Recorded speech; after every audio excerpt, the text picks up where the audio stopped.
starting to get ready. I actually forgot my raincoat, but with us is Mike Cortez, one of the key players in the finals for the San Miguel Beer. And Mike, a lot of people wrote you off after 2 injuries, but your game spoke louder than words. What do you say to that? Hey, they wrote me off, but I came back and they helped my team win. That's all I wanted to do, was come in and do what Coach asked me. You know, I had a great rehab in LA, I had a great rehab in Moro, I had a great surgery with Dr. Calas, and hey, everything's written. Thank you very much, Mike. Congratulations. That's all right. That's it. Congratulations, Mike. And with us, Mark Pingris. Pare, champion ka na naman dito sa San Miguel Beerman. Ano tumatakbo sa isip mo? Well, una-una, papasalamat ako kay Lord sa lahat ng pinagdasal namin kagabi. Na misis ko, si Danica. Thank you. At gusto kong batin si mama ko, parating nagdadasal yan. Ate ko, si Joans, si Mama Linda, si Kuya Regine, si Danica, ang baby ko, ang mga katulong ko sa bahay, mga kasupang family, Prado family, sa mga Corners Boys, sa Pangasinan, Pusurupi, Pangasinan. Salamat sa suporta nyo. Thanks God! Thank you! Congratulations once again, Mark Pingris. Now we have Danny Ildefonso. Danny, grabe yung pagbabalik mo mula dito sa injury mo. Came in halfway through the conference. Maraming kontrobersya, pero ito, 4 years in the making, your 7th title overall in the PBA. Kamusta ka? Una-una, salamat kay God sa binigay niyang lakas sa amin at lalo sa akin at nakabalik po ako sa finals. Maraming salamat kay God. Siya po talaga kaya kami nag-champion dahil kay God. Maligo ka na kalak! Hoy, babati ako! Sige, bati ka na, Danny. Pangalawa po, maraming salamat po kay Boss Danding. Si Boss sa magandang supporta niyo po sa amin. Boss Danding, tsaka kay Boss Ramon Ang, Boss Henry, si Boss Robert Non. Maraming salamat po sa inyong lahat. At binabati ko po lahat po ng mga taga-Pangasinan. Yung pag-review kayo amin. Salamat sa support tayo. Lalo kay nanay ko, nanay tatay ko, at saka mga kapatid ko, at saka SD Enterprises, yung mga tao ko sa SD Enterprises, sa piggery, sa poultry, yung mga tao namin. at saka belated happy birthday po kay Mayet Sumira, Charlie. The champion once again, congratulations to Ildefonso. From most improved player to champion. And sa star-studded na team na to, inakala mo ba na ikaw ang iranging finals MVP? No. Never. Kasi hindi ko na iniisip yun. I never thought of any awards or anything na, any individual awards. I'm just trying to improve. Kasi I felt na kailangan ako ng team dahil nawala si Mike. MVP!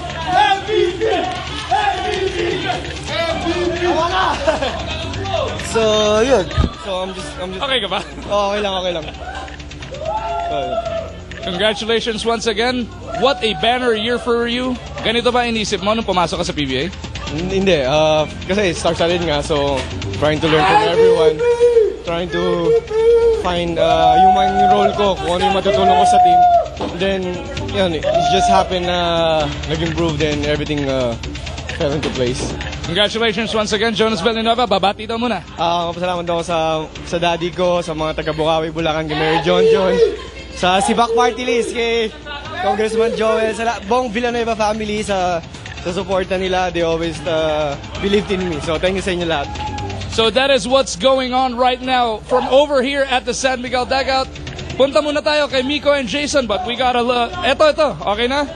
Pasok na natin. Olsen Rara Racela, No. your 9th championship dito sa PBA. Does it ever get old for you, pare? No, you never get tired of winning eh. Para sa akin na...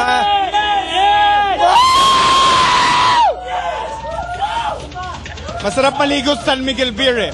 Pero wala, gusto ko lang magpasalamat sa lahat ng San Miguel fans. Alam ko, ang tagal ko na sa PBA eh. So alam ko kung gaano ka-loyal yung mga San Miguel fans. At andyan lang sila, hindi sila, medyo natatabunan sila sa dami ng fans ng Ginebra, pero salamat sa mga fans ng San Miguel Beer. babatiin ko lang yung kapatid ko. Nagpuyat niya. Nagpuyat, Wally. Kamusta ka? Wally, his wife Rio and Diani, anak nila. Yun. 9 championships in the PBA, pero this one, 4 years in the making. Mas special ba to pag ganito? Oo, tagal na eh. And plus this new team. New teammates. Mantagal namin since the last championship. It was with Coach Jong pa. So ito, medyo special. And before I hang up my jersey, gusto ko marami pa! Congratulations once again, future Hall of Famer Olsen Rosella. Now from a multi-title player, your very first PBA championship. Is it everything you imagined? Everything, man. This is where it's at right here, San Miguel. Just happy to get my first one. Hope to get many more. You started off this series on fire. Look, and later on, it seemed like they clamped down on you. How tough was this Game 7 win?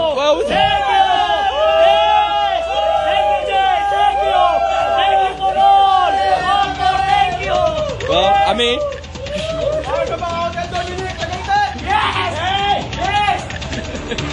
chug it up, chug it up. well, it was an adjustment, but you know, it was an adjustment for the team. So they clamped down on me. We got so many other guys that we can go to. It wasn't a problem. So me personally, I'm a team player to start with, so you know, points doesn't matter to me. Congratulations once again. Now a PBA champion, Jay Washington. Ngayon, kasama natin the Cebuano hotshot.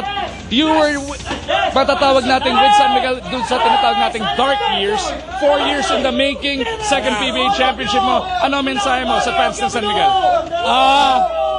Na-appreciate po namin yung suporta nyo.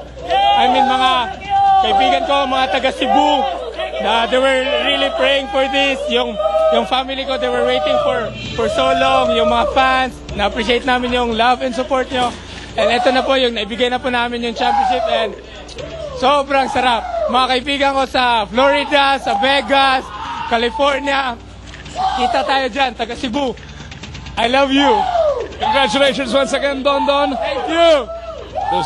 That is what is going on.